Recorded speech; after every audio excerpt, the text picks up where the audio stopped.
What if I told you that the secrets to building wealth in our crazy modern internet age were actually figured out 250 years ago? Well, today we're going to connect a modern tech philosopher, Naval Ravikant, with the legendary Rothschild banking dynasty. Why? To uncover 4 timeless truths about how wealth is really built. Let's dive in. Right off the bat, Naval makes this super important distinction. He says that what most of us chase, money and status, well, they're just cheap imitations of the real thing. See, money is just a tool we use to transfer wealth. And status, that's a nasty zero-sum game. For you to go up, someone else has to come down. True wealth, he says, is something else entirely. So, if we're not supposed to be chasing money or status, what's the playbook? What's the actual path? That is the big question we're going to answer today. We're going to lay out 4 key principles that have worked for centuries, from the dawn of international banking all the way to our age of digital everything. Okay, so first things first, we have to define the goal. Before you can even think about building wealth, you've got to know what you're actually aiming for. And according to Naval, it's probably not what you think. This right here is the core idea. Real wealth isn't about the Lamborghinis or the giant mansions. It's about owning assets, a business, a rental property, a piece of software, an investment that are working for you, even when you're not. These assets break the link between your time and your income, and that buys you the ultimate prize, your freedom. And this is why chasing wealth is so much healthier than chasing status. When you create wealth, like building a company that people love, you're actually making the whole pie bigger for everyone. But when you play the status game, all you're doing is fighting over who gets the biggest slice of a fixed pie. One is about creating, the other is just fighting.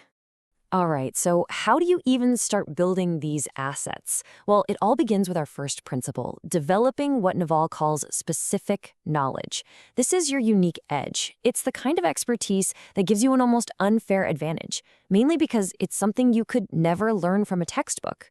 Naval has this great line where he says, "This knowledge feels like play to you, but it looks like work to others." It's that weird, unique combination of your genuine obsessions and your natural talents. Basically, you're escaping the competition by just being yourself, because nobody can compete with you at being you. And believe it or not, this is not some new Silicon Valley idea. Let's hop in the time machine and go all the way back to 18th century Frankfurt. We're going to meet our historical case study, a young man named Mayer Amschel Rothschild, who is the perfect example of this principle in action. So Rothschild's specific knowledge was this amazing blend. He took his formal training in banking and he mashed it up with a personal, kind of nerdy obsession with rare coins. This super niche expertise got him noticed by Crown Prince Wilhelm, who just happened to be one of the richest nobles in all of Europe. Eventually, he even earned the fancy title of court factor. He literally turned his hobby into a massive professional edge. Now for our second principle. Once you have that specific knowledge, you need a way to multiply its impact. You need leverage. Think of leverage as a tool, a force multiplier that takes your unique edge and turns it into absolutely massive results. And you've got to see the parallel here.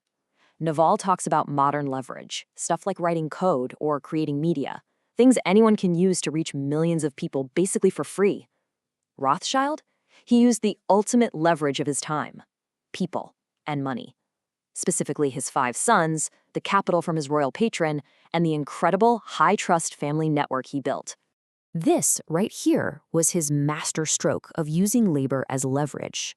Mayer didn't just go out and hire random managers. No. He sent his own sons, he called them his 5 arrows, to the most important financial capitals in Europe. This created this deeply loyal, incredibly fast network that could move information and money faster than most governments could.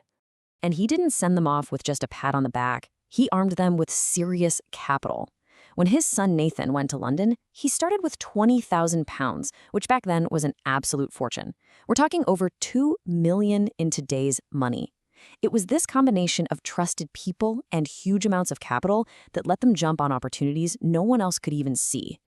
But here's the thing. Both specific knowledge and leverage, they take time to really pay off. And that brings us to our third principle. You have to play the long game. The biggest, most meaningful returns in life, whether it's in wealth, in relationships, or in your own knowledge, They all come from the magic of compound interest. Naval puts it perfectly. He says all the real benefits in life come from compound interest. When you play what he calls iterated games, which is just a fancy way of saying you deal with the same people over and over again, you build trust. And that trust compounds over time, just like money in the bank, letting you do bigger and more amazing things together. Just look at this timeline for a second. The Rothschild dynasty wasn't some overnight success story. It took decades of building up one relationship, then slowly building out a network, and then creating a multi-generational plan.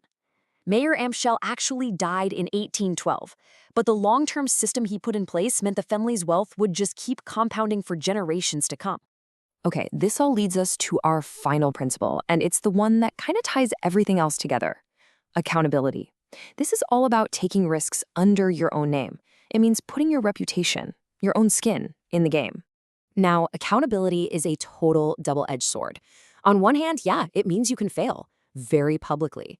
But on the other hand, it's the only way to build a real personal brand and earn trust on a massive scale. Society rewards people who are willing to take those risks, with more responsibility, with actual ownership, and with even more leverage. For the Rothschilds, their own name was the ultimate form of accountability. In a super chaotic time with wars and revolutions all over the place, the name Rothschild became their most powerful brand. It was basically a guarantee of trust, of integrity, a promise that they would get the job done. And the rewards for that accountability? They were absolutely immense. Because their name was their bond, they were entrusted with fortunes. They were able to build equity in their own dynasty, not just work a job. And they gained the leverage to literally finance armies and help shape the entire course of European history. This quote from the modern-day Rothschild company just brings it all full circle, doesn't it? The same principles that built their fortune way back in the 18th century are just as critical for understanding how business and wealth work right now, today. So let's wrap this all up. It boils down to this: find your unique edge with specific knowledge. Multiply that edge with leverage. Let it all grow by playing long-term games, and earn the trust to make it all happen by embracing accountability. The technology changes, sure, but this framework, it's completely timeless. The tools we use to create wealth are always evolving, from gold coins to lines of code. But the fundamental principles underneath, they stay exactly the same. From 18th century Frankfurt to modern-day Silicon Valley, the path is surprisingly similar. So the only real question is, which one of these timeless principles are you going to apply first?